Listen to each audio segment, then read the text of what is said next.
Good evening, folks. This is Deb and Sarah, and that's all that's here right now tonight. And we are talking about some pretty distressing things on tonight's Factivist report. It is a Factivist report for Sunday, the 24th of April. And we're going to talk about starting things off. We're going to talk about a little bit of reality. I'm going to share my screen. By the way, Dave is taking the night off. It is his anniversary with his lovely wife, Lynn. And they are spending a night together playing 20 questions and watching movies. But he will be back next week. Next week, by the way, we are interviewing a real life teacher about the kind of shit that's going on in the schools. I'm not sure that the same thing is going on in schools in Massachusetts is going on elsewhere, but that will be next week's show. So let's get started with tonight's show.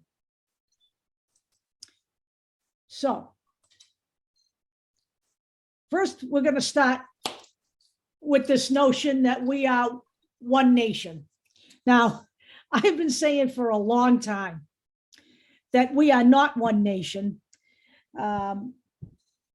That is, one of those, I personally see that as an American myth. The people down south have never honestly gotten over the Confederacy. Again, if you look at the violence in Charlottesville, all of that was over taking down the statue of Robert E. Lee. The South is not called the Bible Belt for nothing. There are many down there who believe that this country is a Christian nation. They are intent on returning this country to a Christian nation. This country was never intended to be a Christian nation. So we are operating on a myth every day.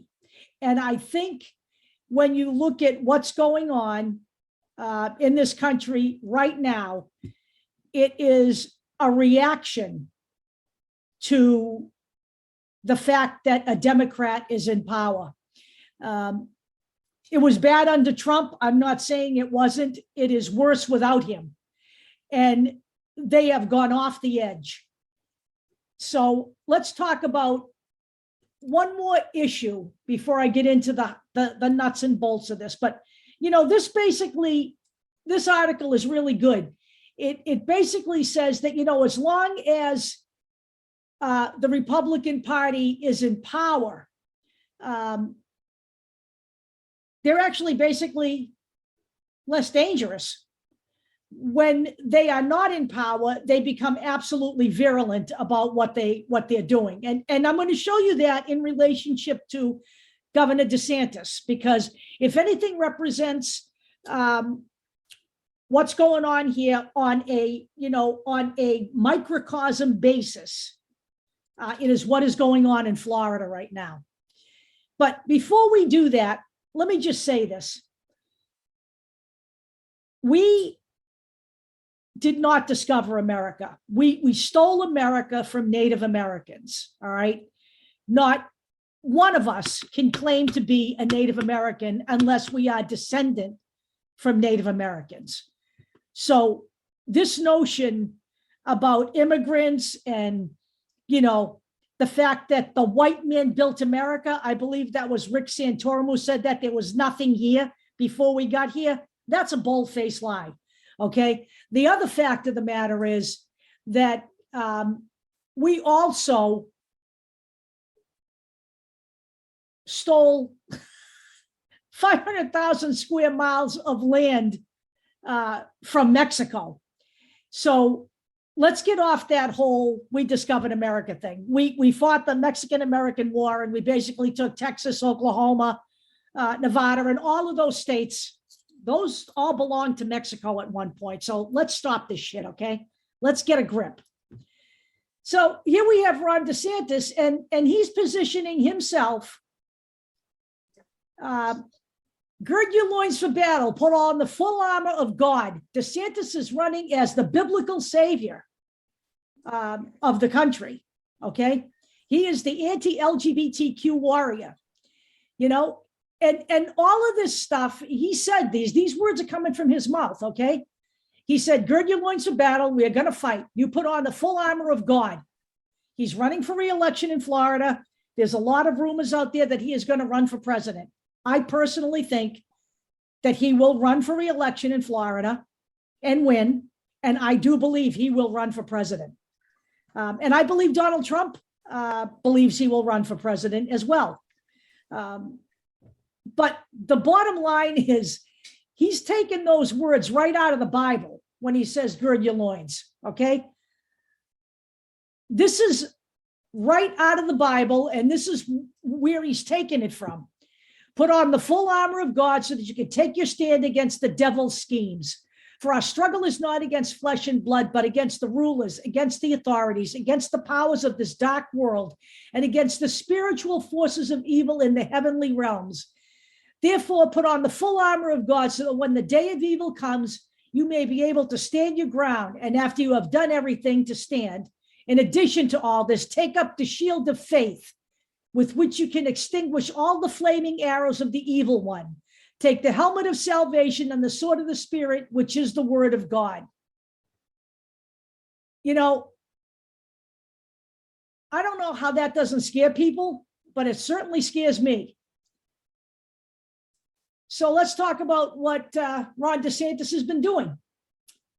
So the first thing he did, and we're going to discuss this whole notion of being woke. So I hate that word, by the way. That's one of my least favorite words. Actually, the first person to ever utter that word to me was a right-winger, not a left-winger, a right-winger. So the Stop Woke Act basically and essentially prevents the truth about American history being taught. Now, it regulates how race is discussed in schools, colleges, and workplaces. And,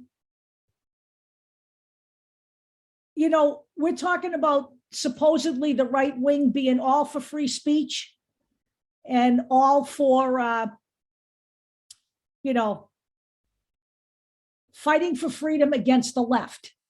The fact of the matter is that when you stop allowing teachers to teach the truth about your history, you're not about freedom. You are about oppression. When you do things like file bills, it's bad enough when you prevent women from accessing healthcare, from being able to get an abortion. But then when you file legislation that prevents them from going to another state to get that kind of treatment, you're not about freedom. None of this is about freedom, folks. This is about freedom according to the people on the right, but it is certainly not about freedom that we're talking about America is supposed to be about. None of it. You know, it's disheartening to see all of this here. We can't, in Florida, businesses cannot use diversity training now. You're making teachers afraid to teach the truth about American history. And you know what's the problem with all of that? We sit in a classroom, we talk about it, we talk about kids who may ask a question like, you know, I heard somebody say something really bad about one of my classmates who's Black. What's wrong with discussing that with a child? What's wrong with talking about that? What's wrong with making children understand empathy for others? This is a really big problem here. We're going to be raising either a group of children who are going to inherit the earth who are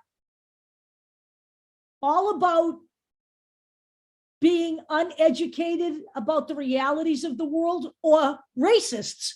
You know, we have nowhere in between.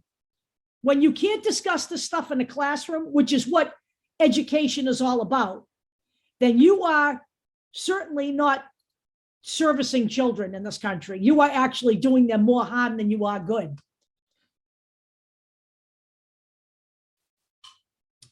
You know, kids deserve the honest truth about U.S. history. That is absolutely true. You know, we have bad and good everywhere in the world. We've had bad and good everywhere in this country. And all of this needs to be discussed. It needs to be brought out, and it needs to be talked about, not just in historical terms, but as it applies to everybody's life now. If kids feel a little bit guilty about what may have happened to people of color in the past, there's nothing wrong with that. That's called empathy. But no teacher I know teaches to make children feel guilty. What they are trying to do is teach children critical thinking skills. These are taught in grades, you know, and from kindergarten on. I have a teacher in my family, and that's what they do. They teach children how to work together, how to think critically, how to make decisions, you know, what questions to ask. What is wrong with all of that? I find it singularly amazing that I can look back on a Catholic education, which, you know, at the time I was in Catholic school, I thought that was a little bit restrictive. It looks miles ahead of what we've got going on right now in America.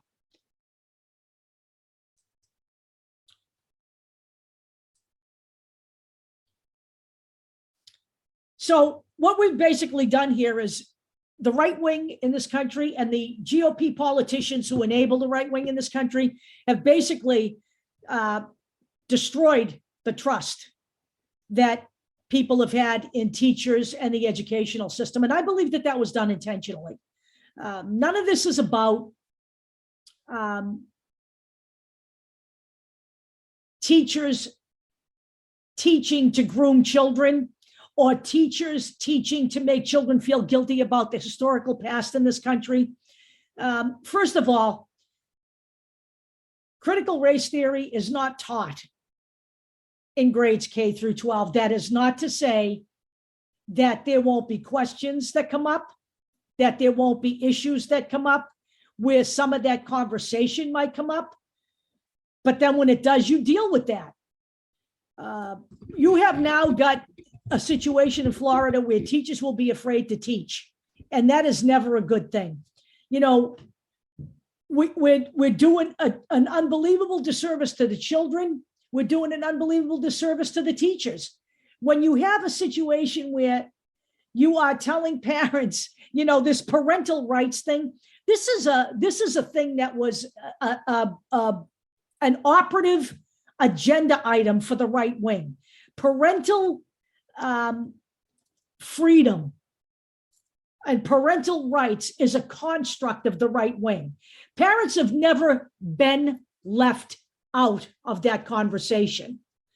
Parents, I always engage with my kids' teachers. In fact, teachers want parents to be involved. My niece is a teacher and is involved with her parents. She has a website, you know, a Facebook page where they talk about what's going on in the classroom.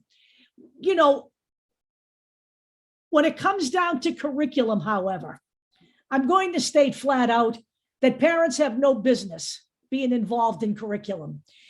Professional educators develop curriculum, and it's based not only on what your child takes as an elective, but what the standards are for your child just being able to get along in the world.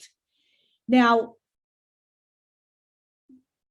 I understand that some parents may not want their children exposed to certain things. So let's look at that logically. You know, when the No Child Left Behind bill was passed under George Bush, part of what got slipped into that provision was that the military could start to contact your students at the junior and senior level of high school, which means that your kids could be texted, emailed, or called on their cell phones by the military, trying to encourage them to sign up. You know what? Nobody took that out of the bill. Nobody argued over that. But what we were allowed to do was to sign paperwork that would prevent the military from contacting your children. So let's talk about sexual education. In my opinion, I think it's best taught in schools because I don't think most parents teach their children that. And certainly if parents don't want their children exposed to that, then they can opt out of that education. But to stop that from being taught. And they do opt out. Yep. To stop people from teaching, to stop people from actually putting it in the curriculum, to prevent teachers from teaching certain things, that's not the way to do things. That's called oppression. That is not called a parental bill of rights. The parents have never in a million years been kept out of the process. And anytime a right-winger tells you that, you need to call bullshit on that because that is not true. All right, you can opt out. You want to opt out, you can, but when you start keeping curriculum things off the agenda, then you are literally infringing on other parents' rights. I want my children taught about American history. I want my children to get sex education that keeps them healthy. I want my children to understand that there are other people in the world besides straight white people. Okay, I don't want my borders closed. I don't want my children's minds closed. Okay, so when you do this shit with education, you are oppressing other parents, and that is not right. You don't want your kids to learn that? You have several options. If you want your children to pray in school and to learn about God, you can send them to Catholic school. That's what my parents did. My parents did not start a movement to insist that prayer be included in public schools. My parents put me in Catholic school where I stayed for 14 years, okay? But the notion that we can dictate unilaterally what's taught to children is not right, okay? Parents don't have the teaching skill to determine what curriculum is required. And they should not be part of that process. That has been developed over the years by professional educators.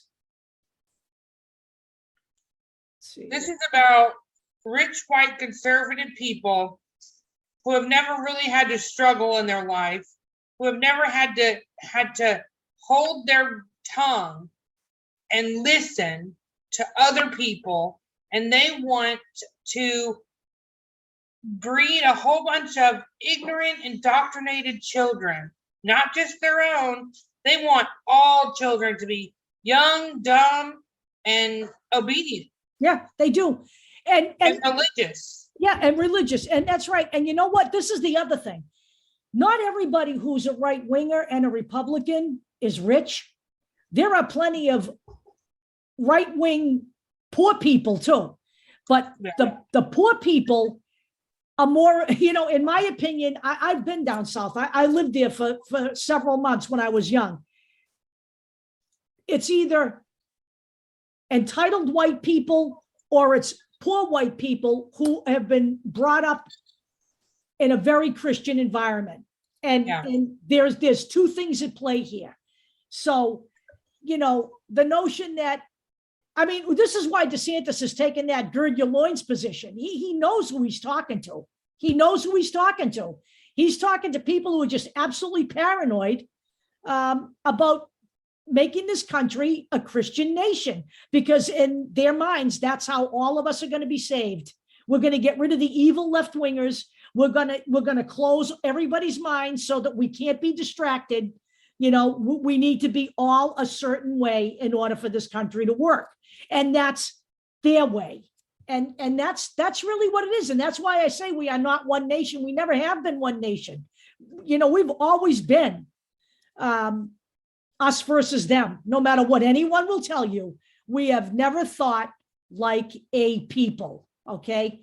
And if that was never evident before, it should be evident to everybody after COVID-19, okay? It absolutely should be.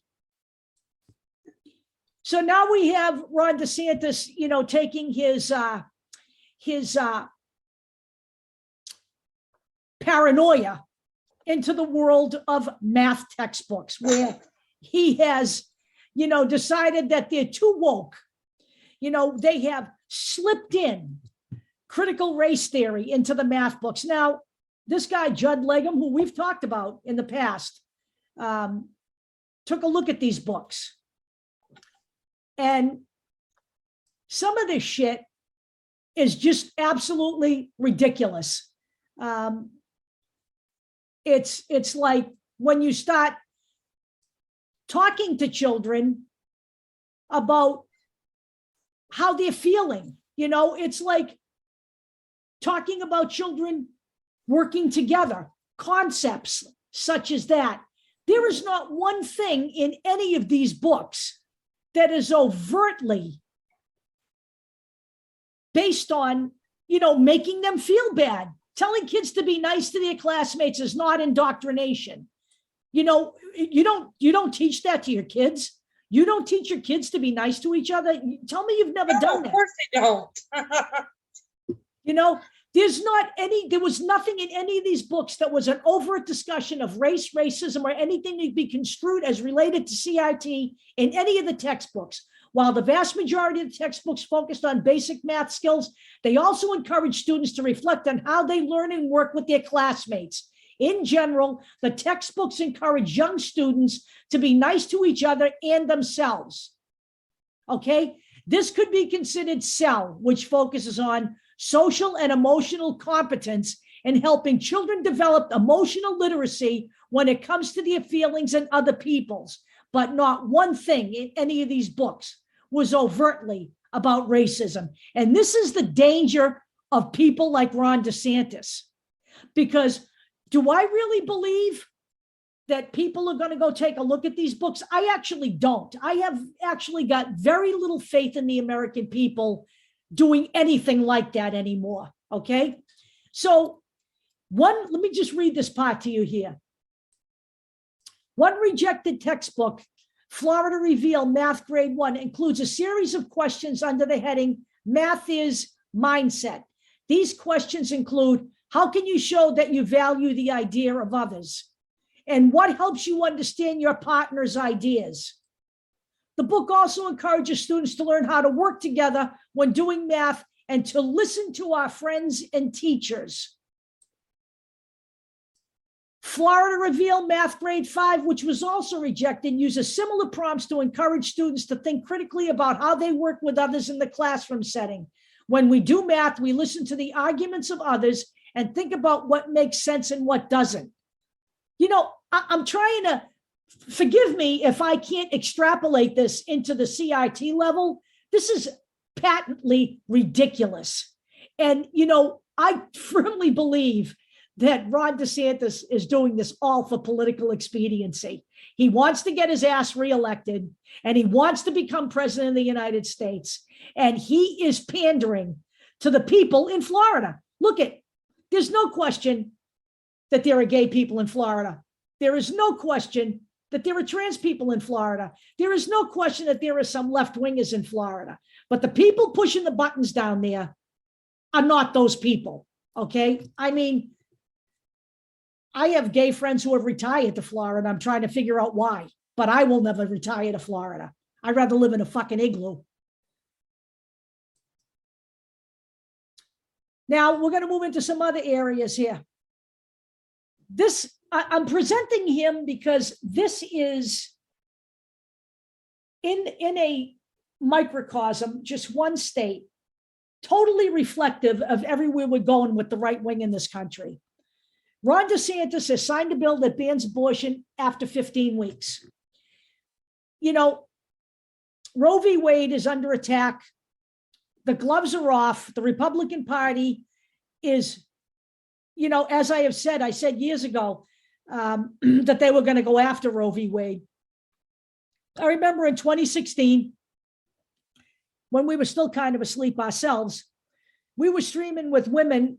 I'm going to mention a name here, most notably Danielle St. John. When we started talking about, Kavanaugh and Amy Coney Barrett, her saying that was just all a distraction, The whole Roe v. Wade thing was all a distraction. It was not going to happen. It was just left-wing paranoia. Well, guess what?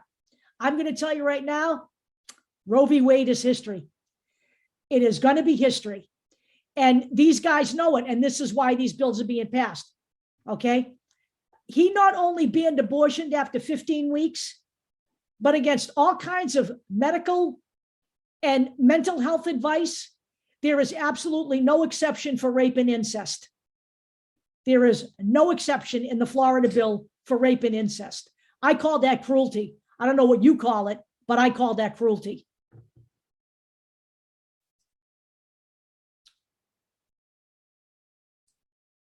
Can Governor Ron DeSantis get any more anti-gay and anti-trans?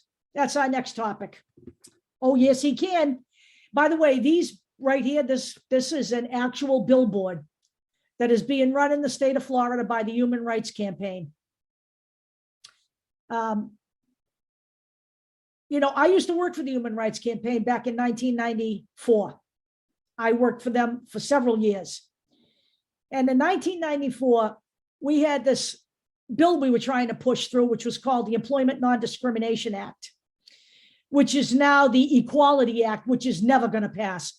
The Employment Non-Discrimination Act, like the Equal Rights Amendment, has been floating around this country for decades. And basically, the Employment Non-Discrimination Act would prevent employers from firing you just for being gay. You know, so that has never passed on a national level. And as I've said, that's because we're not one country. It's never passed at a national level because we can never get enough votes to pass it. So some states have passed it, like Massachusetts, and other states, they've passed it, but there are still plenty of states where you can simply be fired for being gay. But we're going to talk about Ron DeSantis now and what he's doing to transgender Americans. So they've already banned children from participating in sports, transgender women from participating in sports. And honestly, we don't need the government to do that. You know, there are school boards there, you know, that deal with, you know, schoolboy, schoolgirl athletics. There are college boards that deal with that. We don't need the government involved in that. That is best left to the people who actually run the show. But that's not what Ron DeSantis is doing here. He has banned that, and he is now basically banned any kind of treatment for transgender people under the age of 18. Now, on a personal level, I told this story the other night in a video, and I can't tell you how much of a problem that will be for kids who already know they're not comfortable in their body. I had a child myself who slept with a bungee cord under her pillow because she was afraid of being transgender. Now, that was my child.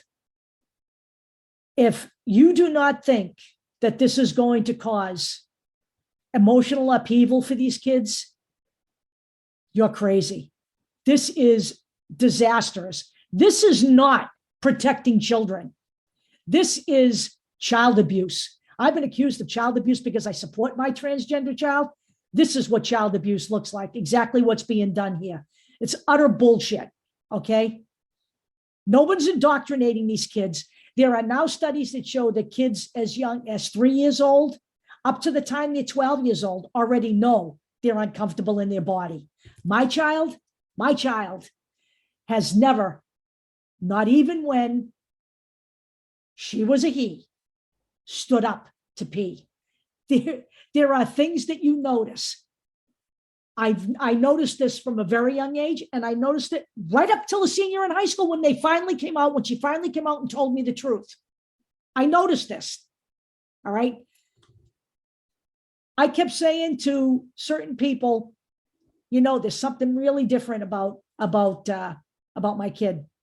And, you know, of course, the response I got was, oh, you think everybody's gay. I said, I didn't say that my kid is gay. I said, there's something very different. I never said a word to my own child. That was my child's responsibility to come to me. And she did. And she was very clear. and had been thinking about this from the time she was very young. So it is not like these kids don't understand. They understand better than you do. It is them. It is their body. It is their identity. And by the way, right now, we are working on the name change portion of the program. So if you want to call that child abuse, but you don't want to call what Governor DeSantis is doing child abuse, then you know what? I'm going to call bullshit on you. So let's talk about this a little bit. Young trans children know who they are, and they do. And there is now a broad-based study that shows this. And you know what?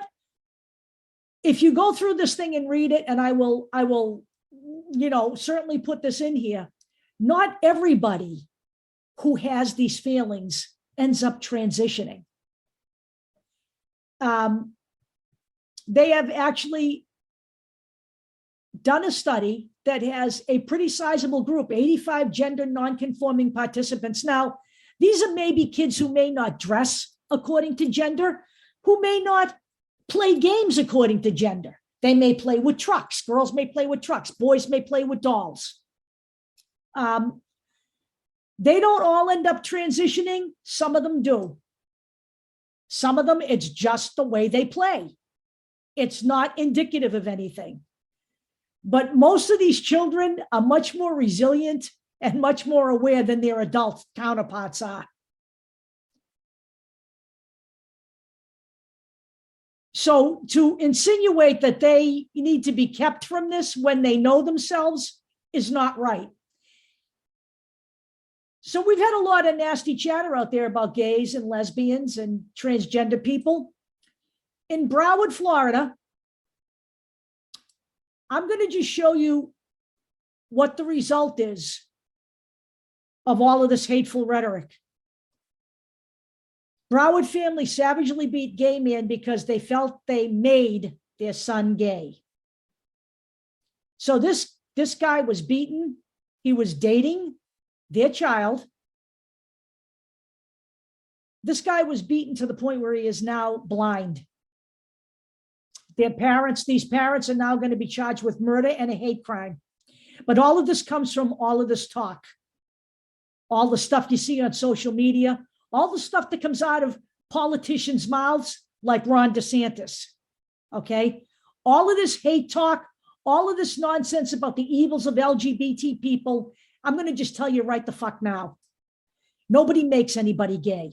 You are either gay or you are not gay, okay? I have been gay since the freaking womb. I have never even dated a man, okay? I've had people say to me, how do you know what you're not, how do you know what you're missing? I know what I'm missing. I'm not the least bit interested. I have been like this since birth, okay? When I played doctor as a child, I was playing with girls, okay? Let me just say, nobody makes you gay. It has long been taken out of the book as a mental illness. It is no longer called sexual preference. It is called sexual orientation. And that's exactly what it is.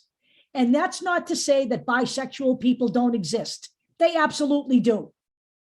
All right. Not everything is black and white in America. Not everything is black and white in the real world. And gays, transgender people, and bisexuals have been around since the beginning of time.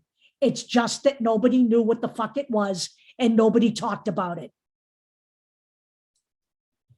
Here's part 2 of the demonization of gay people. 2 fathers and their children on a train in California. They were having a really good time. They have a 6-year-old son and a 5-year-old daughter. They were on spring break. One of them is a substitute teacher for the Los Angeles Unified School District. All of a sudden, there's a man standing next to them talking to his son, saying, marriage is between a man and a woman. This is him talking to a 6-year-old boy. All right. He then went on to start yelling that the 2 men stole the children and they were pedophiles and rapists, to the point where the kids freaked out and started to cry and scream, and they had to be taken out of the car. This kind of shit is the same shit that comes out of everybody's mouths that is ignorant and uneducated. Okay? And this is the kind of stuff that does real damage in this country, and it does real damage to human beings. It does real damage to children when you start talking like that. Do these kids look like they're unhappy? They don't look unhappy to me. Okay? They look like they're loved, like they're part of a family. And these kids were adopted. You know, I don't understand what the problem is in this country, except that we are being driven by people who really do not want to understand, do not care about understanding. They're fixated in their own little mental world, and they really don't want anybody to be different. They want everybody to toe the line. And this is not what America is all about.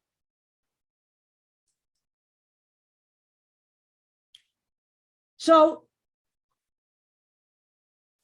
here we have Ron DeSantis going after Disney. So let's talk about this for a minute. There we have a bunch of kids in the background holding stop woke signs and a bunch of little, look at the little mummies. Aren't they all just so pretty in their little slinky little dresses? The Stop Woke Act. Let me just talk to you about this, all right? I want to talk about the word woke. You know what? If being supportive of Black people, of transgender people, of gay people is being woke, then I'm proud to be woke. If fighting racism, fighting bigotry, fighting anti-Semitism is part of being woke, then I'm proud to be woke. I would rather be woke any day than be a bigot and a racist, okay? So woke is a word that has been made dirty, like liberal has been made dirty by the right wing. Just so everybody understands this, it's a right-wing talking point now. That's all it is. And imagine a grown man filing a bill called the Stop Woke Act. What could be more juvenile than that? Now let's talk about going after Disney. So Disney has had self-governing status in this country since 1967, I believe. The man at the time who was the governor of the state was a Republican. He was a Democrat at one point, but he switched to the Republican Party in 1960. So by the time 1967 came, he was fully a Republican. And the Disney getting a self-governing status was not granted by the federal government, but was granted by the state of Florida under a Republican governor. And nobody ever talked about taking that away from Disney. Ron DeSantis did not talk about taking that away from Disney in January. He did not talk about taking that away from Disney in February. He did not stop and talk about taking that away in March. When he started talking about that was when Disney pushed back on the Stop Woke Act. That's when Ron DeSantis decided to get his revenge on Disney. So the state of Florida just revoked Disney's self-governing status. Now, what does that mean? I don't know. I guess it means that now Disney will be regulated by the state of Florida. But what most people don't realize is that Walt Disney, the Disney company, has $1 billion in debt. And this is debt that they guarantee on their own as part of their self-governing status. That debt now gets transferred to the taxpayers of the state of Florida. So Orange County, and to some lesser degree, I think it's Osceola County, I'm not quite sure, will be assuming that debt without any extra money being given to them. That means everybody's taxes are going to go up. And that's courtesy of Ron DeSantis, because he wanted to get back at Walt Disney, who's in his grave, but you know, his company lives on with his name on it.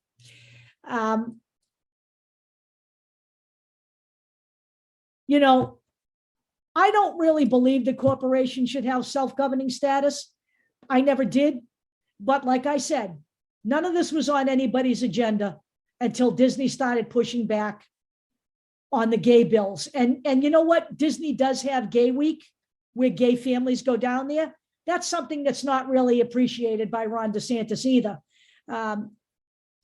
You know, gay people spend a lot of money in Florida. And I'm just going to say this. If the gay people don't come out in force in Florida and take a stand against this shit at the ballot box, then you deserve what you get. Just saying. And here's the story about the bond debt. They get transferred to Osceola and Orange County and the smaller cities of Buena Vista and Bay Lake. That now becomes your headache. And Ron DeSantis is telling all of those people not to worry about it. He's getting everything all lined up. They're going to take care of all of that. I would trust this guy like I would trust a rattlesnake. Okay. And by the way, as soon as he's done making all these moves, Ron DeSantis always has his hand out, you know, which leads you to believe one thing. If he really doesn't believe in everything he's saying here ideologically, then all of this is being done for political expediency. And that's almost even more disgusting, in my opinion. But Ron DeSantis isn't the only one doing this stuff. Texas is doing the same thing. Okay. Basically taking government and putting it, you know, government is now controlling what people can do with their bodies. In the state of Texas, gender-affirming medical treatments to transgender use, quote, constitutes child abuse under state law. It stipulates that doctors, nurses, and teachers are legally now required to report parents who aid their child in receiving such care to the Texas Department of Family and Protective Services. Does anybody understand that that isn't about freedom? Or are we all asleep at the switch here? Or is it because none of this affects you that you don't really give a shit? And again, I'm going to say, we're not one nation because we don't care enough about each other to be one nation. We are a nation of self-absorbed hypocrites, is what we all are here. Alabama is making some transgender healthcare a felony. It criminalizes gender-affirming healthcare for transgender youth with a threat of 10 years in prison for medical providers. So if you are, you know, treating a transgendered youth, someone who's under the age of 18, you can go to jail for that. You can go to jail just for doing your job. The American Civil Liberties Union called it the first bill of its kind to make healthcare for transgender youth a felony and said it would challenge the bill in court if Republican Governor Kay Ivey signed it into law. She signed it into law. Kay Ivey is one of the worst when it comes to this stuff. She is no prize. She certainly hasn't done anything quite as far-reaching as Ron DeSantis, but give her a little time. She'll get there. And now that that has been done, we have doctors in states neighboring Alabama are preparing for an influx of trans use after the state passed an anti-trans law. These people are literally having to uproot themselves to get their kids treatment in other states. Those people who aren't moving to other states are finding themselves having to drive up to 100 to 200 miles just to get their kids' care. Anybody who thinks this is okay, there really is something wrong with your thought process. You're not protecting these kids. You're harming these kids. These kids are at a greater risk now for suicide. And I don't understand what you don't understand about that. When you are really denying somebody their right to live the way they feel they should be living, that isn't about freedom, folks. That's bullshit. And anytime the Republican Party tells you it's about protecting children, it's not about protecting children. It's about harming children. Period. End of story. There is no discussion here. Here's another pisser. Oklahoma. So they have pre-filed a bill in Oklahoma that sort of goes along the lines of the rights of parents, but it takes a little bit of a different direction. It is called the Students' Religious Beliefs Protection Act. So it makes it illegal for public schools to, quote, employ a contract with a person who promotes positions, end quote, that are in, quote, opposition to the closely held religious beliefs of students. What the fuck does that mean? And, you know, I'm sorry, folks, but the closely held religious beliefs of students often mirrors the closely held religious beliefs of their parents. So this is crap. They're using students to justify what they're doing here. They are not doing anything to aid students. They are once again just rebranding a parental rights bill.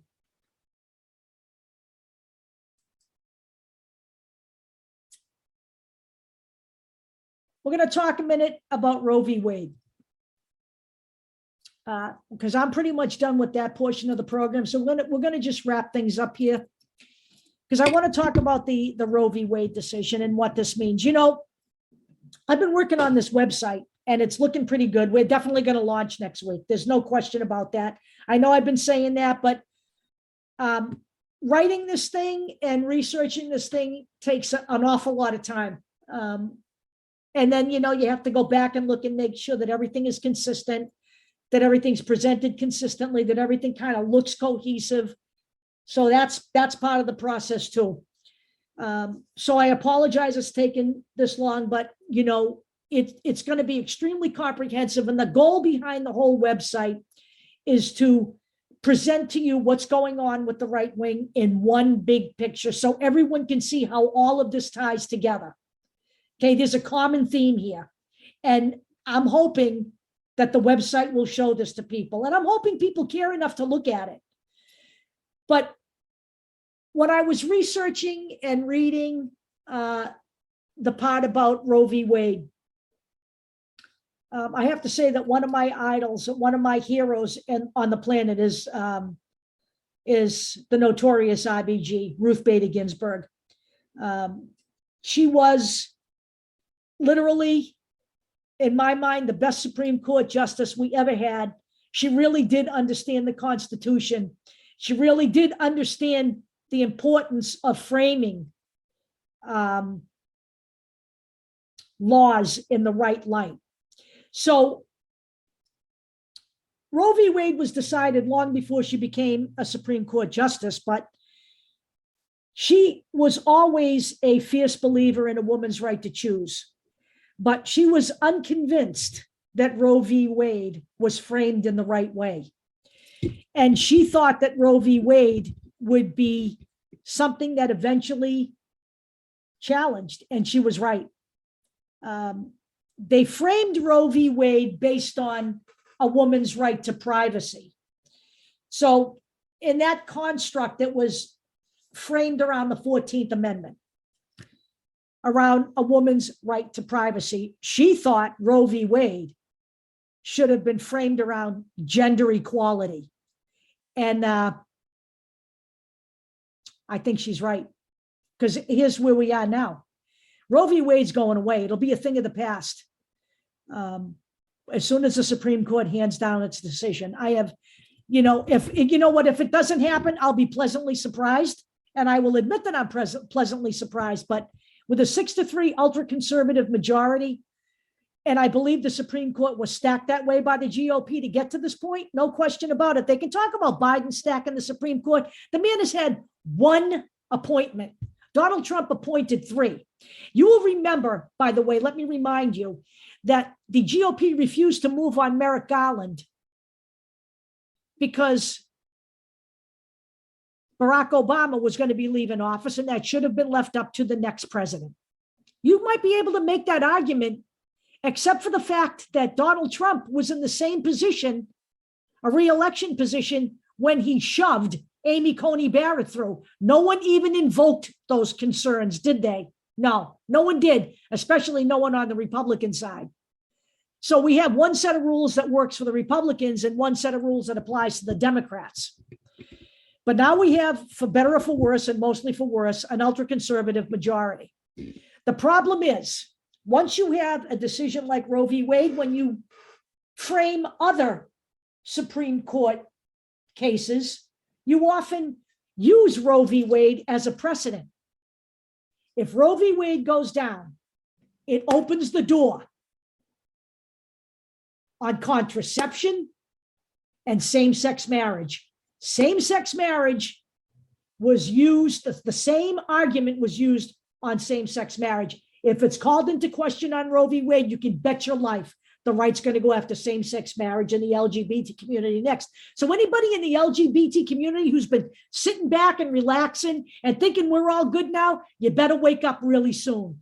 And by the way, all of this argument in Boston anyway about the Pride Parade not coming back this year because we're arguing over whether trans people should be in it, gay people need to wake up. Remember where you came from. Remember who supported you. We ought to be banding together to fight this, not arguing with each other. What the fuck is wrong with you? It actually disgusts me beyond belief, okay, that this shit is even going on. If Roe v. Wade goes down, all of this stuff gets called into question. They are already discussing contraception. Some states want to outlaw contraception for married couples. What's next? Are we going to force lesbians to marry men so we can procreate? Don't laugh. I mean, I hope people don't think that A Handmaid's Tale was just a movie. You know, if you can believe that The Matrix is real, you can believe that The Handmaid's Tale is real because you're seeing it right the fuck here in real time. Okay?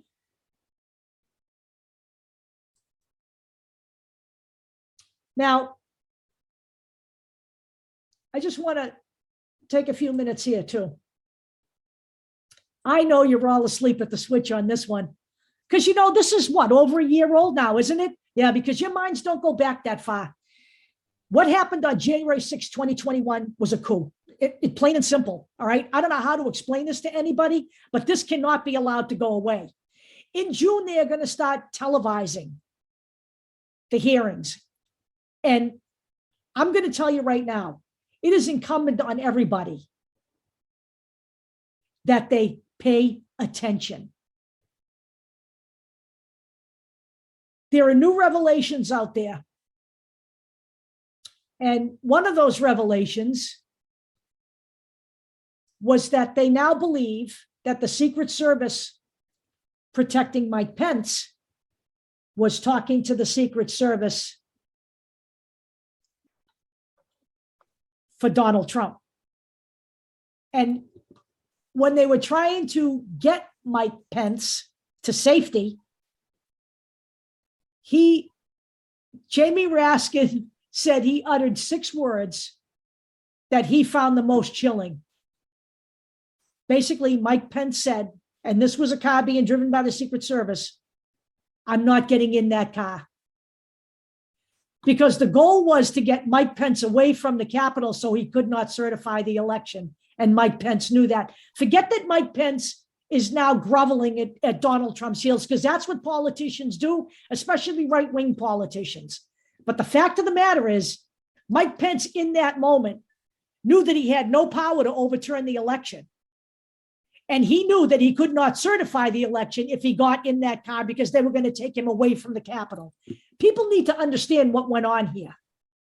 All right? People need to understand what went on January 6th when they tried everything they could to take this thing to court. And everything got thrown out of every court it was brought to, including courts where the appointed judges were seated by Bush and Trump. Every single case was thrown out. Trump's attorneys were literally sanctioned for bringing frivolous lawsuits. When that didn't work, Donald Trump called together white supremacists, anti-Semites, militias in Washington to storm the Capitol. Period. Period. He knew what he was doing. This is not a joke, folks. If you think this was a one-off, you better wake up. Because right now, There were countless amounts of people at the riot when it happened saying that they're not done. Right. They're not done. They're going to keep doing it until, Trump said on January 6th, we do not concede. It does not happen. Right. So give me liberty or give me death. That's so their... let me talk about what's been going on since January 6th. One of the things I didn't show, and I will put it in here, is that the Florida legislature, we're going back to DeSantis now. The Florida legislature made an unusual move, and they gave Ron DeSantis total control to redistrict Florida. He basically redistricted it to ensure that Black people can't vote the way they want to vote. And what we're going to see in all states across this nation are people trying to change the election laws to disenfranchise gay voters, people of color, and poor people, because they know that those people don't vote Republican. So we're going to try for a peaceful coup by stealing the election this way. Let me just read some of this to you. The Brennan Center for Justice reports that between January 1st and May 14th of 2021, at least 14 states enacted 22 new laws that restrict access to the vote, and at least 61 bills with restrictive provisions that are moving through 18 state legislatures. Those bills are designed not to avert non-existent voter fraud, but to avert another election defeat for Republicans. And they are drawing perilously close to that goal. In Georgia, for example, a new law stipulates that mobile voting stations, quote, shall only be used in emergencies declared by the governor. The governor is Republican. Okay, that will put out of business 2 mobile voting units, which are buses, that collected 11,200 ballots in Atlanta's Fulton County in November. Provisional ballots will also no longer be accepted from voters who go to the wrong polling place. 11,120 provisional ballots were counted in November. Combined, the ballots cast by both methods are nearly double the margin by which Joe Biden won Georgia.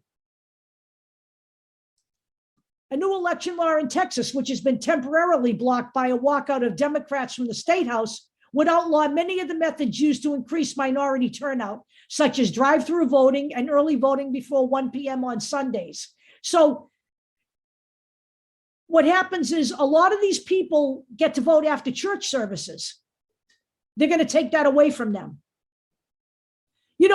We should be expanding how people can vote, not restricting how people can vote. But when you restrict how people can vote, you're restricting people who don't have the same access to the polls as other people do.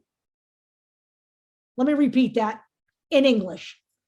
You can disenfranchise Blacks and poor people that way. And that's exactly what they're trying to do. So we're going to try to steal this election peacefully. But I'm going to tell you right now, as Joe Walsh said, and Joe Walsh was a former congressman who believes he was partially responsible for the elevation of Trump. He is now vehemently against Trump. As Joe Walsh says, these people don't care. They will be happy to burn this country down to get what they want. So if this does not work, you will see a repeat of January 6, 2021. Now, I don't understand what it is that people don't get about any of this. I'm going to stop sharing here. I don't understand what people don't get about any of this, because in general, the January 6th Commission does not see the problem as being not having evidence.